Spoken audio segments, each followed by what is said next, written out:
Pessoal, muita gente nova hoje na casa. A casa ela faz o estudo da doutrina nas segundas-feiras, né? Então estamos estudando o Livro dos Espíritos de Allan Kardec. A nossa casa é espírita kardecista. Então aqui nós seguimos duas doutrinas, o Evangelho do Cristo e a doutrina codificada por Allan Kardec. Tudo bem? Então nós estamos lá estudando o Livro dos Espíritos. Nós temos os nossos estudos postados no YouTube, para quem se interessar para trás, né? Não está desde a primeira questão, mas temos bastante coisa. Então quem quiser, siga-nos lá para ver as nossas palestras, os nossos bate-papos. Bom, nossa reflexão dessa noite é uma frase do Emmanuel, né? Psicografada pelo Chico Xavier.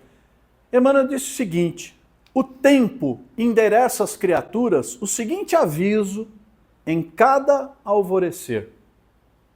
O tempo endereça às criaturas o seguinte aviso em cada alvorecer. Certamente Deus te concederá outros dias e outras oportunidades de trabalho, mas faze agora todo o bem que puderes. Temos dito sempre isso, né? Fazer o bem hoje, modificar-nos hoje. Por quê? Porque dia igual ao de hoje só terás uma vez. Nenhum dia da nossa existência, pessoal, é igual ao outro. Cada dia é uma página em branco na nossa vida. E cada dia dessa página em branco é a oportunidade de escrevermos o nosso amanhã. Já estudamos aqui que não existe sorte e azar. Já estudamos aqui que não existe uma olhada mandinga. Existe causa e consequência. O que vale é a semeadura. A semeadura é livre. Podemos semear, podemos fazer hoje o que nós quisermos, o bom ou o ruim. Porém, é lei do Pai que a colheita do que fizermos é obrigatória. Então, o que muita gente chama de azar ou chama de sorte, a doutrina espírita chama de consequência e de mérito. Ok? Então, essa é a frase do dia para nossa reflexão, né? Foi o Emmanuel que ditou para o Chico Xavier. Legal? Bastante pergunta hoje, gente. Então vamos lá, pessoal. Então, estamos estudando o Livro dos Espíritos, estamos lá na parte 3ª, falando das leis morais. Estamos lá no capítulo 11, falando da lei da justiça, de amor e de caridade. As leis morais são as leis do Pai, são as leis naturais que regem o universo. Vale em Marte? Vale em Marte. Vale na Terra? Vale na Terra. Vale em São Carlos? Vale em São Carlos. Tá? Vale em Ibaté? Vale em Ibaté. Vale em todo lugar. Tá? E é isso que a gente está estudando. Estamos falando, então, da justiça e dos direitos naturais. Estamos concluindo, né? Acabando essa parte, vamos entrar no direito de propriedade e no roubo.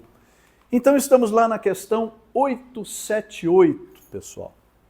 E aí Allan Kardec pergunta ao Espírito de Verdade: podendo o homem enganar-se quanto à extensão do seu direito, que é o que lhe fará conhecer o limite desse direito? O que nós vimos? É importante a gente lembrar para não ficar muito perdido, né? O que a gente viu a semana passada? Até onde vai o nosso direito? Até onde começa o direito do próximo. Ok? Resumindo a última aula de segunda-feira, o que mais importa é isso. O nosso direito acaba onde começa o direito do outro. E vivemos um mundo bastante complicado porque todo mundo se acha que só tem direitos e deveres nenhum. Isso tem gerado muitos conflitos, muito sofrimento para muitas pessoas, seja dentro do relacionamento familiar, seja no relacionamento de vizinhos, seja no relacionamento de trabalho, em qualquer um desse tipo de relacionamento humano, né?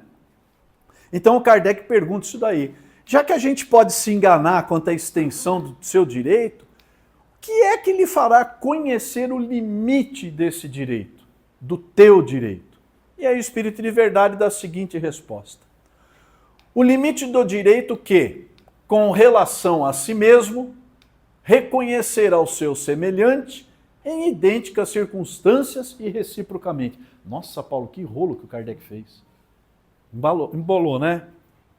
Não faça aos outros aquilo que você não quer que faça para você. Ponto. Quem foi que tinha dito isso? Jesus de uma forma diferente, né? Quais são a primeira lei? Amar a Deus sobre todas as coisas. Qual é a segunda lei? Amar ao próximo como? De que jeito? Então é preciso que você primeiro se ame. Porque se você não se amar, você não vai ter um parâmetro para amar o próximo. Percebeu? Então, na verdade, são duas leis que são três. Quem não se ama, como é que vai amar o próximo? Amar ao próximo como a si mesmo. E é isso que ele está falando do limite do direito. Com relação a si mesmo, reconhecer para o seu semelhante em idênticas circunstâncias e reciprocamente. Ou seja, sempre que a gente for fazer alguma coisa, pessoal, para alguém, se coloca no lugar daquela pessoa que vai receber o que você vai fazer. Se vocês começarem a fazer esse exercício, vocês vão ver que a moral de vocês começa a mudar.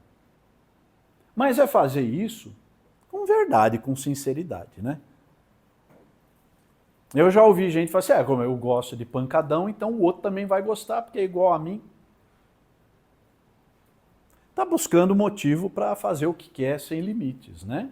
Então, é disso que o Espírito de Verdade nos fala. Respeitar o próximo como a você mesmo e o contrário.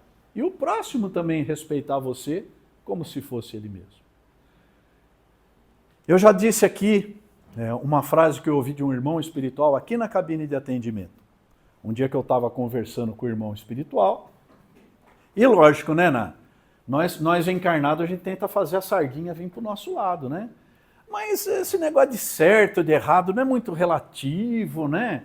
Não é o que é certo para mim, pode não ser certo para a Cláudia, pode não ser certo para o Carlão. A gente faz esse tipo de raciocínio, né?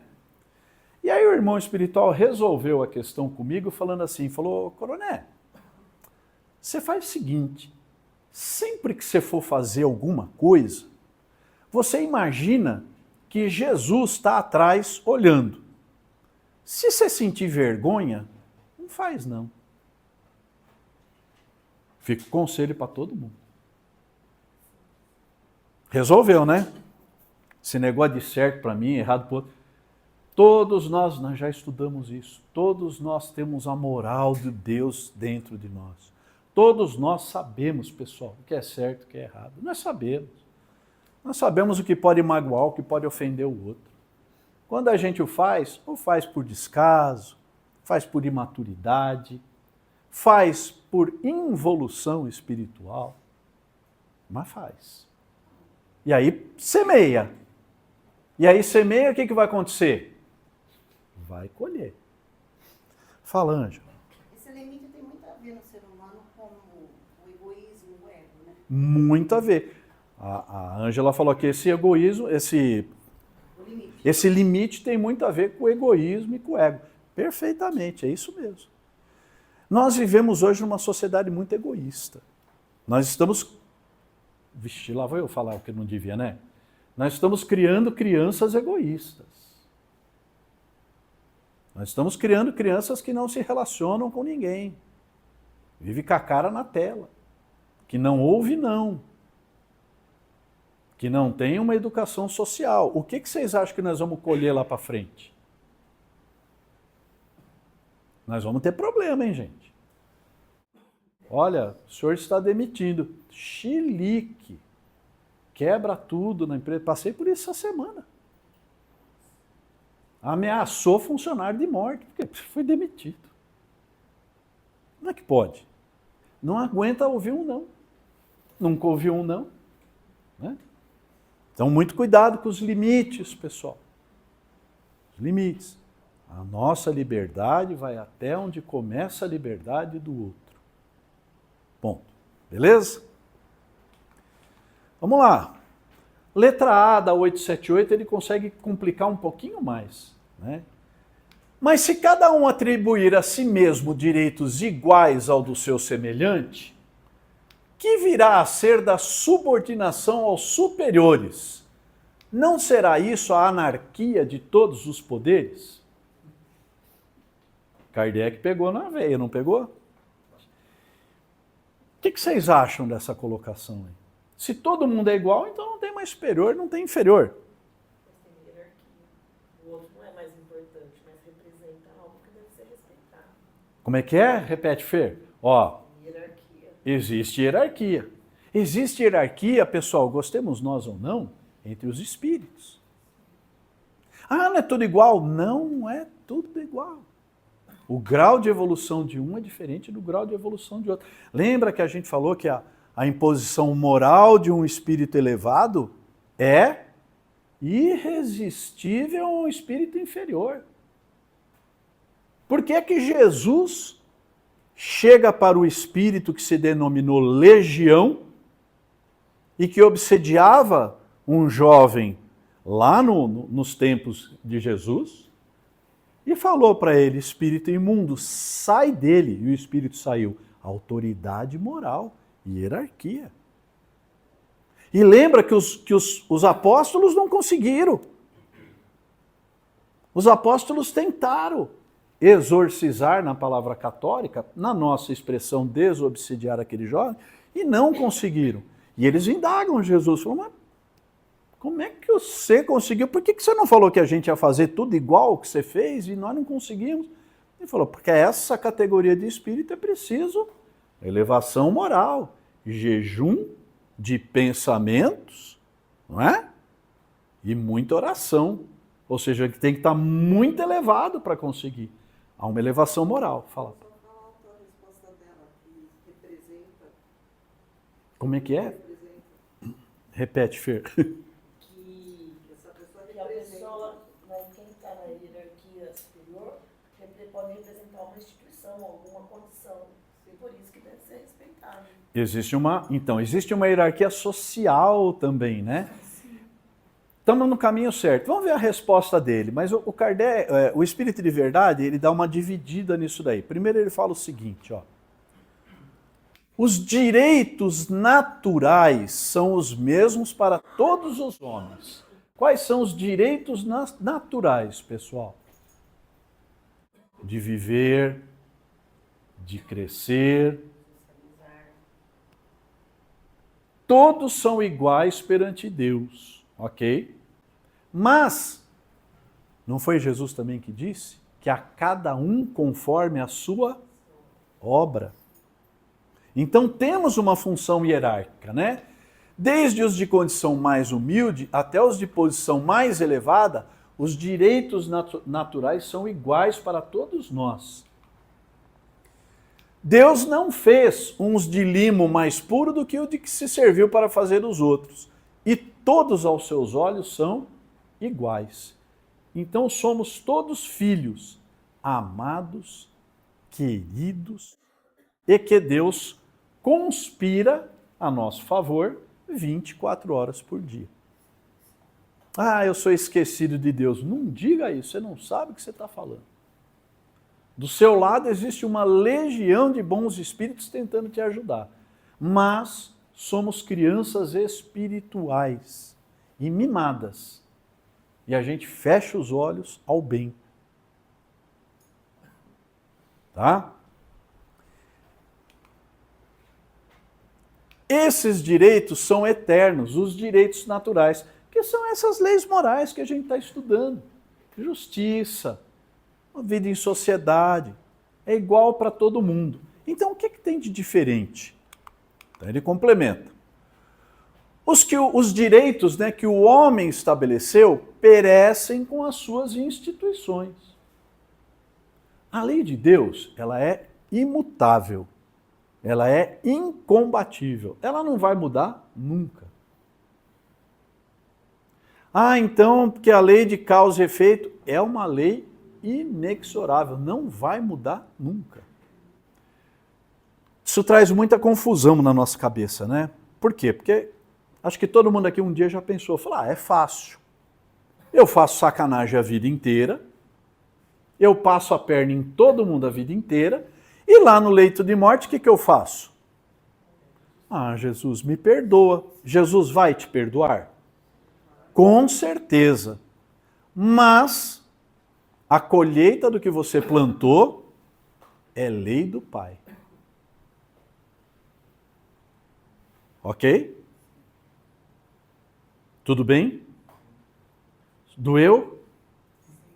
Todo mundo começa a lembrar, aquela coisa que eu falei lá para não sei quem, 10 anos atrás. Se não pagar nessa, vai voltar para pagar na... Mas, gente, o Pai é misericordioso. Se a gente não aguenta pagar nessa, ele fala, ok, acumula essa dívida, vamos parcelar, você vai pagar esse mico aqui em 4 encarnações, em suaves 4 encarnações. Por quê? Porque ele é amor puro, pessoal. Ele não quer ver a gente sofrer, ele não quer sofrimento, mas ele não pode modificar a sua própria lei. Por ninguém, nem por Jesus. Jesus cumpriu todas as letras da lei. Todas. Já falamos isso aqui. Um espírito crístico, governador do planeta, não era fácil para ele chegar e falar assim, oi pessoal da Mesopotâmia, tudo bem? Oriente Médio Antigo. Palavra de Deus é pá. Entenderam? Não entenderam, se vire, tchau. Ele poderia ter feito isso, mas não estaria de acordo com a lei do Pai. Nasceu, cresceu, sofreu, viveu a vida de qualquer encarnado do mesmo jeito que qualquer encarnado. Passou por todas as agruras e mostrou para a gente, sem carta na manga, que dá para vencer o mundo. Essa é a grande lição do Cristo. Vocês querem um modelinho para saber como é que passa aí por esse negócio de encarnação na Terra? Eu vou mostrar para vocês. E veio e teve uma vida exemplar. Legal? Ademais, aí é a hora da verdade, né? Cada um sente bem a sua força ou a sua fraqueza. E saberá sempre ter uma certa deferência para com os que o mereçam por suas virtudes e sabedoria. Quem aqui não conhece na sua família ou algum amigo, alguém de mais idade, muito sábio, que a gente respeita? É disso que ele está falando. É uma reverência moral. Nós não nos conhecemos? Nós nos conhecemos. Podemos até não ser muito honestos conosco mesmo, né? Podemos não ser muito sinceros. Mas a gente sabe que a gente tem de bom e que a gente tem de ruim. Nós sabemos quais são as nossas forças e as nossas fraquezas. Vamos dar um exemplo. Quem é que acha que o Chico Xavier não era um tremendo de um cara? Quem estuda, quem lê a vida dele, não é só as coisas de ouvir dizer, não. As histórias que contam de como é que o Chico era no dia a dia é impressionante. Dá inveja. Mas eu vou te falar uma coisa, eu não conseguia fazer 1/3 do que ele fez. 1/3. E ele não é nem espírito puro, hein? Não é, ainda tá, não é espírito puro. É um bom espírito ainda em evolução, né? Uma certa deferência para os que mereçam suas virtudes e sabedoria. Então, nesse sentido aqui, pessoal, nós sempre vamos ter sim uma hierarquia. Não é? Sempre vão ter alguém de mais respeito, né? O respeito ao nosso pai, à nossa mãe, que hoje também está caindo muito de moda, né? Mas meu pai tinha o 4º ano primário, mas a sabedoria dele e o respeito que os filhos tinham por ele era grande. Ponto. É isso. Né? É importante acentuar isso para os que se julgam superiores, conheçam seus deveres a fim de merecer essas deferências. Você quer ser bom? Você quer ser político? Ixi, agora fui num lado ruim, né? Você quer ser político? Quer representar pessoas? Seja bom. Ah, eu quero ser líder numa comunidade? Seja referência. Isso é difícil. Porque hoje em dia, infelizmente, a gente tem um negócio muito poderoso chamado marketing, que faz uma pessoa desconhecida da gente, que não faz a menor ideia de quem é, amanhã ter, por um ou outro motivo, 10 milhões de votos.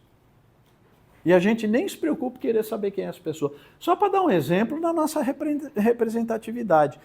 Quiçá, pessoal, os religiosos de uma maneira geral, né? Olha, tem vocação, quer ser padre? Seja o melhor padre. Quer ser pastor? Seja o melhor pastor. Seja referência no que você faz. Quer ser um bom empresário? Seja referência como empresário. Né?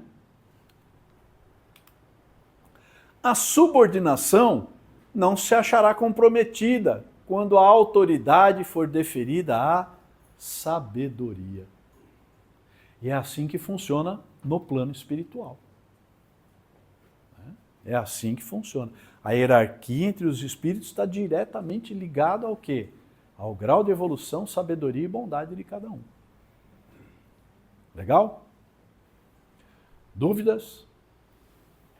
Meio pesado, né?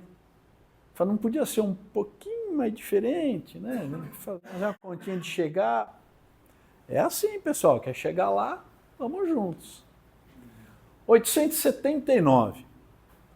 Qual seria o caráter do homem que praticasse a justiça em toda a sua pureza?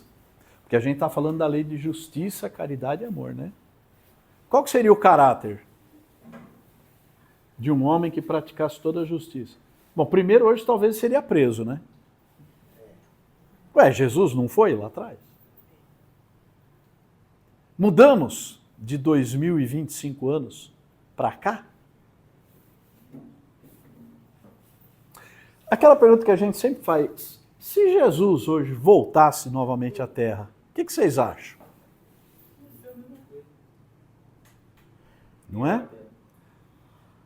Por quê? Não nos melhoramos? Melhoramos. Mas, pessoal, lembra que eu falei?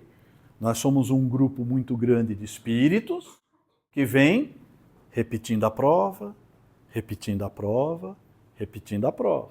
Até que todo mundo passe de ano. Isso é a transição planetária. A transição planetária, só para fazer um gancho, ela não é uma mudança do planeta. Ela não é uma alteração do planeta. O planeta não vai amanhecer com arco-íris, borboletas voando. Ah, tá, transição planetária. Mundo de regeneração. Não. O mundo de regeneração está dentro de cada um de nós. É esse o mundo de regeneração. Então, faz um favorzinho para a humanidade. Corre com a gente. Vamos se regenerar logo, pessoal. Ninguém mais aguenta, né? Está todo mundo meio cansado de sofrer, né? Vamos correr. Mas qual seria o caráter do homem que praticasse a justiça em toda a sua pureza? O do verdadeiro justo, a exemplo de Jesus. Porquanto praticaria também o amor do próximo e a caridade, sem os quais não há verdadeira justiça. E era o que Jesus fazia, né? Ok? Vamos lembrar de novo? Não confunda a justiça com vingança.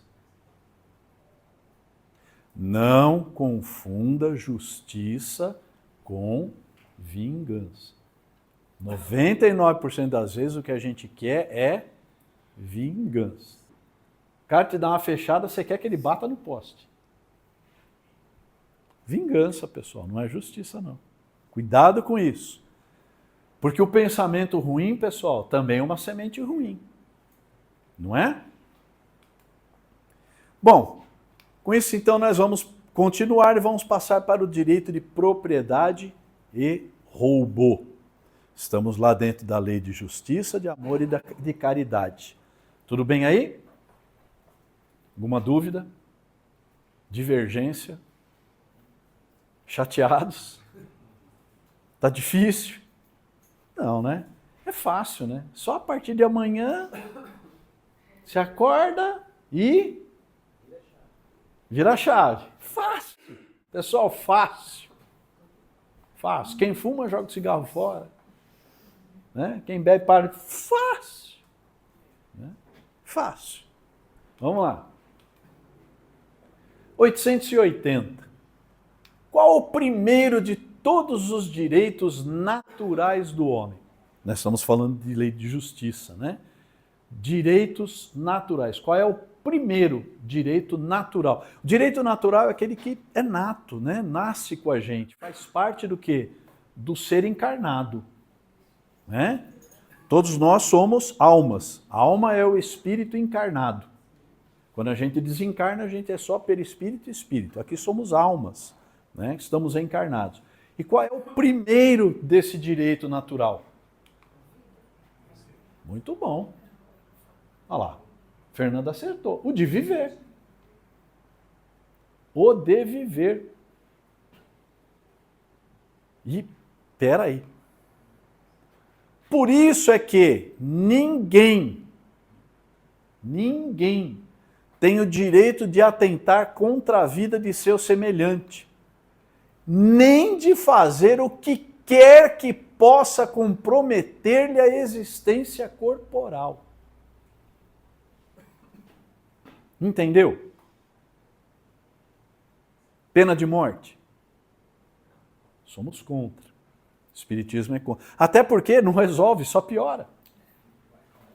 Só piora. É só frequentar um trabalho de desobsessão em qualquer casa espírita. A vida não acaba, pessoal. A vida não cessa, a vida sempre continua. Se a pessoa não se melhorar, não resolver seus problemas aqui, ela passa para a erraticidade, né, que é a vida espiritual, com todos os problemas que ela tinha aqui. Suicídio. Está aqui o suicídio? Está aqui o suicídio. Indução ao suicídio. Aborto. Já disse, né? Tem um grupo aí denominado Mulheres não sei o que a favor do aborto, espírita. Está no lugar errado. Né? Está no lugar errado. Ninguém tem o direito a tentar. A gente discutiu aqui o caso da eutanásia do paciente terminal. Né? E o Livro dos Espíritos lá atrás, ele fala que somente a Deus, qual é a única fatalidade que a gente tem, pessoal? Lembra que a gente estudou? A única fatalidade da vida é o dia da desencarnação. E essa somente Deus sabe. Nem os espíritos mais elevados sabem. Cumprem determinação de Deus. Então, o Livro dos Espíritos lá atrás, acho que na questão 100 e pouco, 200 e pouco, ele fala sobre a eutanásia. Ele fala que muitas vezes no leito de morte, naquele último segundo de vida e de suspiro, um arrependimento de alguma coisa que a gente fez pode nos poupar uma ou mais reencarnações. Legal? Só para esclarecer, que hoje tem muita gente fora, o que nós espíritas acreditamos? Que o espírito se une ao óvulo no momento da concepção, ou seja, quando o espermatozoide se junta ao óvulo da mulher, no útero, ali para nós se inicia a vida. Ali já há um espírito pré-determinado para o progresso daquele óvulo e a reencarnação de um irmão ou de uma irmã. Ali para nós já há vida. Ok? Fala, Ângela. Falou aí do eutanásia. No caso, um paciente que tem a morte cerebral e os outros órgãos funcionam, Como fica isso? É porque aí não tem um pensamento. Isso. A Ângela está falando aqui do caso da eutanásia de um paciente com morte cerebral. A nossa ciência hoje, ela entende que a morte cerebral é morte. Né? Lembra, a gente discutiu isso. Hoje nós temos muita tecnologia, muitas máquinas que conseguem manter o corpo com uma certa vida relativa. Mas o que vale mesmo, até nos esclareceu o Nelson e a Cláudia, são as ondas cerebrais. Então, para nós, se não houver ondas cerebrais, não há vida. Ok? Mas, pessoal, Então aí pode fazer eutanásia. livre-arbítrio. Porque isso, pessoal, é uma prova. É uma prova para a família. Até onde você é desapegado o suficiente para entender que seu parente está sofrendo ou não está sofrendo? Até onde o seu conceito religioso, de qualquer forma de religião, vai implicar nisso? Né? O Espiritismo não nos dita regras. Não diz que sim, não diz que não. Somos a fé raciocinadas. Eu tenho a minha posição. Se eu tivesse um parente nessa condição, eu saberia qual medida que adotar de consciência tranquila. Cabe a cada... Pessoal, é uma prova muito individual. Ninguém pode interferir no livre-arbítrio de ninguém. Porque a responsabilidade... Se eu falasse para vocês aqui, pode desligar que não dá nada, eu estaria assumindo a responsabilidade por um monte de eutanásia. E não é isso, de forma nenhuma. Cada caso é um caso, cada experiência... É chamada lá e fala assim, olha, fizemos tudo possível, mas você tem a possibilidade de doar órgãos. Isso. É uma prova, É. né? Porque Ah, não, eu quero deixar ele na máquina mais 5 anos. é uma prova. Prova, pessoal. É prova. Não, pode então doar. Entendeu o recado do médico, né? Falou, esse aqui é o momento para a doação dos órgãos. Você entendeu? Mas é uma decisão íntima da família. E na família vai ter problema. 3 vai querer, 4 vai falar que não, você está querendo assassinar a mamãe. E aí vai, né? Aí, pessoal, é prova. É evolução espiritual. Ok? Não vou atrapalhar essa prova de ninguém. E espero não ter que passar por ela um dia, né? Bom? Que mais? Só? Então vamos seguir. 881. O direito de viver dá ao homem o direito de acumular o que de viver, para repousar quando não puder mais trabalhar? E aí, nós temos o direito de preparar a nossa aposentadoria? É isso que ele está perguntando. Podemos acumular bens para a nossa aposentadoria? O que vocês acham espiritualmente? Pode? Pode? Pode? Ai, não é pecado? Não tem que dar tudo para todo mundo, para os outros? Com limite. Tá tudo foi equilibrado, né? Porque Deus também não quer ter as pessoas só sofrendo. Essa necessidade. E aí? Quem podendo fazer o bem não faz o mal. Mas é isso. Você está juntando coisa para sua velhice. E aí? Calma, pessoal. Calma. Sim, a gente pode acumular para a nossa velhice. Mas, como disse a Ângela, mas deve fazê-lo em família. Como a abelha, através de um trabalho honesto e não acumular como um egoísta. O que a gente falou aqui? Qual é a maior das provas da encarnação? Não, qual é a maior provação da encarnação? A riqueza. Por quê? Porque Humberto falou lá, porque a gente viu que quem podendo fazer o bem não faz o mal. Você tem 65 milhões de reais no banco. Quanto bem que você pode estar fazendo? E não faz. Aí você para no farol, na sua Porsche Cayenne, pega uma moeda de 50 centavos e dá para o cara no semáforo. Pronto, vou para o céu. Fiz a caridade do mês. Né? Do mês. Então veja, Não se deve acumular como um egoísta. Até alguns animais lhe dão um exemplo de previdência, né? Ele está dando exemplo aí das abelhas, tá? De que a gente deve fazer isso pensando num grupo familiar, pensando em manter os mais velhos da família. Hoje é raro isso, hein? Hoje é raro. Não, vamos preparar. Meus filhos, será que estão preparando minha aposentadoria? Os filhos de vocês estão preocupados com a sua aposentadoria? É disso que ele está falando. Né? É disso que ele está falando. Tá? Mas vamos lá, vamos seguir. Ele pergunta mais. E o homem tem o direito de defender o que acumulou através do trabalho? E aí? O que é, Wagner? Não é o que a gente vê por 1.000, 2.000. Então, mas você tem o direito de defender o seu... Porque tudo que você defendeu, o seu filho vai Vai torrar? torrar. Eu deserdo ele. O direito de defender, mas ele vai ser responsável por essa atitude dele, né? Então, você pode defender o dinheirinho que você guardou para sua velhice? Pode? Você guardou lá, sei lá, R$1.000 para aposentadoria, né? Porque hoje está difícil, né, de guardar dinheiro.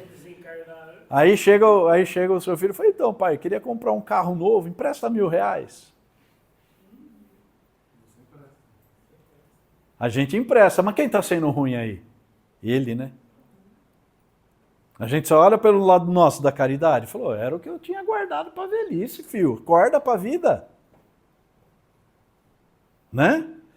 Mas vamos lá ver qual que é a resposta dele. Ele está falando aqui relativo a bens, né? Que a gente adquire para viver lá na velhice. Então vamos lá. Não disse Deus, não roubarás? Então eu posso defender? Mas eu posso defender a minha propriedade? Olha a preocupação de Kardec em 1857. É pecado se acumular? É pecado você ter coisas? Ou todo mundo tem que viver sem um gato para puxar o rabo, como dizia minha mãe? Mas aí não tem a lei do progresso, da evolução. Então, ele está dizendo que não, que nós temos direito sim de cuidar da nossa velhice e temos sim o direito de defender. E Jesus ainda falou, desse a César o que é de César, né?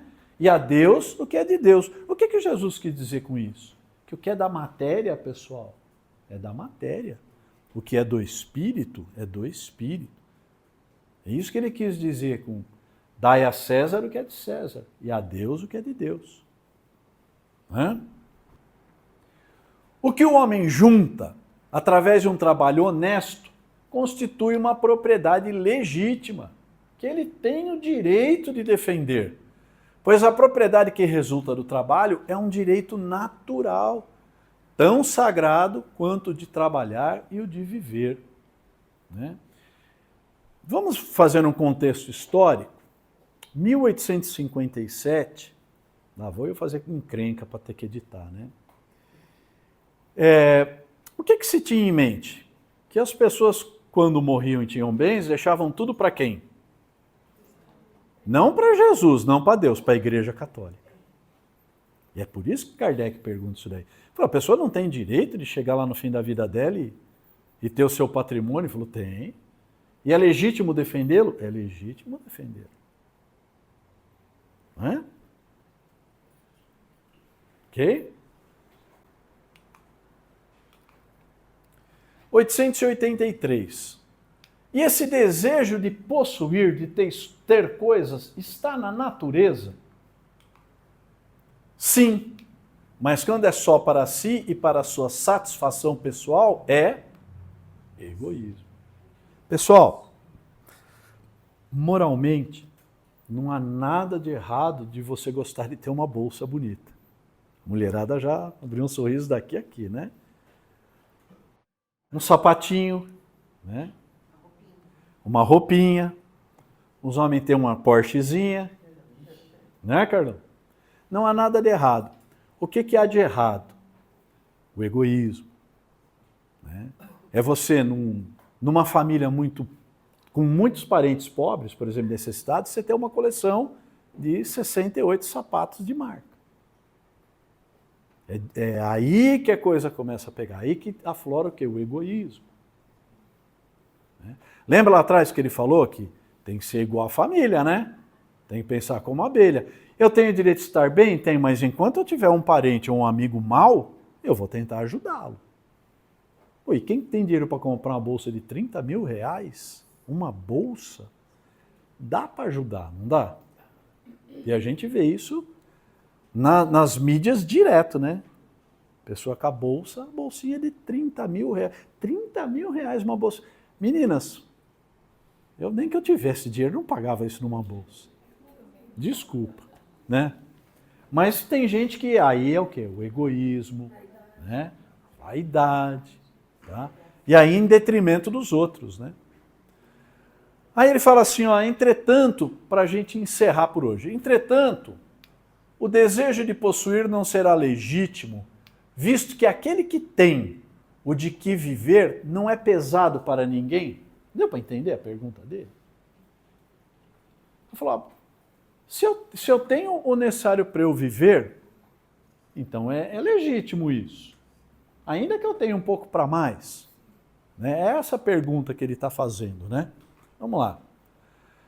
Aí ele fala, como a gente estava dando exemplo aqui, ó, que há homens insaciáveis e que acumulam sem proveito para ninguém ou para saciar suas paixões. Há um tempo atrás, a gente viu aí um bilionário internacional que tem uma filha. E ele falou para ela que ele não ia deixar nada para ela. Absolutamente nada. Ela que trabalhasse para conquistar o dela, porque aquele era o dele. Eu não sei se era uma tentativa de dar uma lição moral, né, para ela ir buscar trabalho e tal, mas o fato é que eu não iria ficar muito contente se meu pai fizesse isso comigo, né? Ok? Acreditas que Deus veja isso com bons olhos? Se acumular, ter 8 carros, 19 motos, 153 mil pares de sapato. Lembra daquela, uma ditadora, acho que da onde? Como é que era? Das Filipinas, Imelda Marco. Imelda Marco. Num país miserável de pobreza, ela tinha 4 mil pares de sapatos de grife, numa fortuna. Nem se vira centopeia aí usar, né? Não é? Não é? Maria Antonieta, né? A famosa frase de Maria Antonieta, que a França estava numa tragédia, numa miséria, enquanto nos muros do palácio tudo era grandioso, tal. E aí um servidor dela chega e fala assim, Imperatriz, o povo não tem pão para comer. E ela, na sua alucinação, falou, se eles não têm pão, que comam brioches. Completamente fora da realidade, né? É isso aí. Tudo bem, pessoal? Ao contrário, aquele que acumula pelo seu trabalho, tendo em vista o auxílio aos seus semelhantes, pratica a lei de amor e de caridade, e seu trabalho é abençoado por Deus. Legal? Tranquilizou? Acalmou? Então, pessoal, nós vamos parar por aqui, porque não dá tempo da gente começar outra. Dúvidas? Perguntas? Vocês têm 5 minutos para perguntar o que quiser. A gente faz aí um... Ah, tá. Muito obrigado. Semana passada nós fizemos oração por 2 trabalhadores da casa que estavam comprometidos. Agradecer a todos, porque ambos estão muito bem, né? Já estão voltando a atividades. Tudo bem? Muito obrigado. Pergunta livre. Vamos fazer o desafio. Berto, não quer perguntar nada? Não, uma pergunta de qualquer coisa. Faz uma pergunta sobre fantasma aí. Sempre tem, né? Alguém fala, mas tem mesmo fantasma? Tá cheio aqui. Tá lotado. Pois não, fica à vontade. Boa noite. Boa noite. Eu fiquei pensando no que você comentou Aham. Tá? Então, pensando que, assim, quem tem o direito de manter o botão ligado ou desligado? Mas aí você fez um outro contraponto, que é o seguinte, a gente tem uma tecnologia que hoje está evoluída a ponto de você manter um corpo por mais tempo ali vivo. Aham. Aí a gente não entra meio que num dilema também, porque o fato de você esticar essa existência também não vai na contrapartida de pensar assim, o livre-arbítrio para desligar é o mesmo para manter ligado. É o mesmo para manter ligado. Tá? Essa é a prova. Essa é a pergunta de $1 milhão, né? Eu acho que é preciso, no caso para a família, primeiro, muito equilíbrio. Ter uma fé muito forte, entender o que é a vida. Eu acho que nesse ponto o Espiritismo ajuda demais, né? Vamos dar um exemplo prático, né? O Schumacher. Todo mundo pensa nele. Desculpa a gente falar, mas... E aí, faz 20 anos, está consumindo toda a família, né? Uma prova complicada. E eu me pergunto, se alguém tropeçar na tomada, ele vai continuar vivo ou não? Acho que é essa a sua dúvida. Eu penso muito nisso, que os equipamentos hoje têm a capacidade de fazer o meu rim, eu tenho um rim artificial, eu tenho uma máquina que bate o meu coração, eu tenho um marca-passo que não deixa meu coração parar, mas será que ainda realmente haverá vida? O cérebro funciona. O negócio é a onda cerebral. É a morte cerebral, por isso que tem a definição de morte. A gente que mexe no transplante, você só pode fazer o transplante, retirar órgão, depois que houve a morte cerebral. Que as linhas do cérebro estão... Você tem que fazer o eletro, tem exames também de alta tecnologia que confirmam isso. Porque antigamente você fazia um eletro, hoje em dia dá para fazer arteriografia, que as veias estão obstruídas, não tem irrigação no cérebro. O cérebro está morto. O coração está batendo, o pulmão está respirando, porque tem uma máquina, o coração tem uma bomba fazendo, uma diálise funcionando. Tem uma diálise funcionando. E nessa hora, pelo CRM, pela lei do homem, a gente pode tirar órgãos se a família Permitir. dependendo do país, porque fora daqui, o sujeito está nessas condições, o corpo dele pertence ao Estado. Olha A família tem que interceder para que não faça. Olha que interessante. Diferente daqui, que aqui a gente tem... Isso é costume, igreja, religião... Sim, cultural, né? Agora, a morte cerebral, após ela ser constatada, ela é irreversível. Não existe nenhum caso de reversão. Existe de prorrogar batendo. A mãe do Collor, né? Que ficou um tempão, Eva Collor, sei lá como é que ela chamava. Não lembro. Ela ficou um tempão lá, entubada, com morte cerebral. Morte cerebral. Quer dizer, a família também pode pedir isso. Falar, eu não quero que desligue nada. Pode. Mas isso é uma vida natural? Não é uma vida natural. É uma vida natural? Não é. O que será? A morte cerebral não tem, porque a morte cerebral é irreversível. Você pode ter uma parada cardíaca, antigamente falava o coração parou, morreu, né? É. Mas não é assim. Porque o coração parou, você vai lá, faz massagem, usa droga, você consegue reverter. Em muitos casos. Agora, se você demorar a fazer isso, e ele volta a bater, só que aí o cérebro sofreu muito com essa parada. Então aí teve uma morte cerebral. Ele não reage a estímulo, você pode operar esse cara, você pode fazer o que você não tem que dar anestesia para operar, não nada. Ele não Ele tem não vai mais. sentir, não vai ter nenhum reflexo, não vai ter nada. A inervação dele está morta. Então aí, isso é usado para a gente poder trabalhar a família para ver se eles doam. Porque você vai salvar umas 6, 7 pessoas. 2 rins, 2 pulmões, fígado, olhos, coração. 8. Dependendo do estado, porque se você esperar muito, o rim vai falir. Vai você não deteriorando, pode usar. né? O coração vai falir. Aí você não pode Isso usar que eu nada. perguntar, se fica bastante tempo também assim, depois os órgãos não servem. Não, enquanto está funcionando tudo, autonomamente, e você está dando, por exemplo, o pulmão está respirando lá com o aparelho. O coração está batendo porque ele está respondendo ao estímulo elétrico que você dá lá no marca-passo. Ele não pode ter insuficiência renal, porque você não pode usar o rim dele. Se ele começar a ter uma falência renal, que pode acontecer por causa de droga que você está usando, esse aí você já perdeu o rim. já perdeu. A mesma coisa o fígado. Você começa a usar muita droga, o fígado que metaboliza essas drogas. ele começa a entrar em falência. Aí a gente chama de insuficiência de múltiplos órgãos. Aí você não pega nada. Aí não pega nada. E aí também acaba morrendo mesmo. Porque não, Que também não vai tem regenerando. como- Né? Você não precisa desligar nada. É o que você falou, é irreversível. Ele já desligou. Você entendeu? Agora você pode manter a respiração. Se você tirar o tubo, o cara morre. Pro sentido da família levar o corpo. Mas ele já teve a morte cerebral. Tanto que ele não está conseguindo reagir. Porque se você tirar o tubo, ele... Aí é porque você tem que manter o tubo outra vez. Tuba de novo, Você né? está matando ele. Aham. Mas na verdade, se você fizer isso, ele falece. Acabou. Legal. Esclareceu lá? Oi? Quem? O que tem? O que Tá acontece? ligado? Ele vai enquanto isso está acontecendo? Enquanto o espírito não é desligado do corpo físico, ele fica ligado ao corpo físico.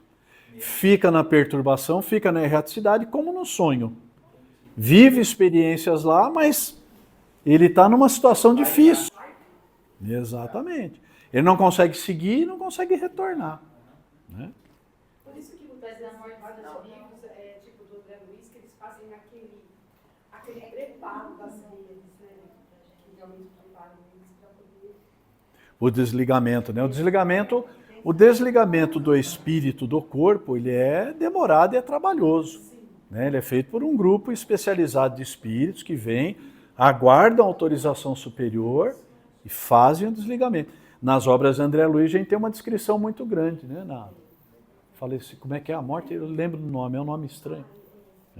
Paulo, você fala sempre que o espírito tem três, né, pensamento, né? O espírito tem 3 características: pensamento, vontade e inteligência. Então, se o cérebro já não funciona, Está o ligado ao espírito cérebro. não tem já essa capacidade. Tá, Então, a ele só sensação- se desprende, o que não faz ele ir embora, assim, é o corpo, porque assim, ele não tem pensamento, não tem vontade, não tem inteligência. Ele fica atrelado ao corpo, né? Por uma condição não natural. Eu depois comecei a frequentar e conhecer um pouco os espiritismo, que faz pouco tempo, você sabe que estou aqui. Eu tinha essa preocupação de achar o que estava acontecendo. Hoje, com o que eu tenho lido, eu tenho visto, e eu acredito que quando tem essa morte cerebral, ele já está, o espírito já está saindo. E já está Eu mais para lá. acredito Sim. assim, até por comodismo, para eu poder tomar as medidas que eu preciso para poder consolar as famílias que eu tenho que consolar. Porque é complicado você falar para a pessoa, olha, nós vamos salvar ele. Amanhã vem aqui que ele vai estar conversando. Não vai, Eu né? tenho que preparar essa pessoa, Aham. porque eu tenho o conhecimento técnico daquilo. É uma obrigação minha. Sim. E é difícil, né? Uma tarefa difícil. Depois tem uma coisa, vamos supor, tem família que tem um custo. Uhum, tem isso também, né? Esse negócio alta tecnologia, o Schumacher está lá porque ele tem um pouquinho de dinheiro mais que nós. Se não Senão ele tivesse, já estava, né? Obrigado. Então tá bom. Pessoal, só isso. Então, obrigado, agradecer a presença de todos. Fiquem todos na luz e na paz do Cristo.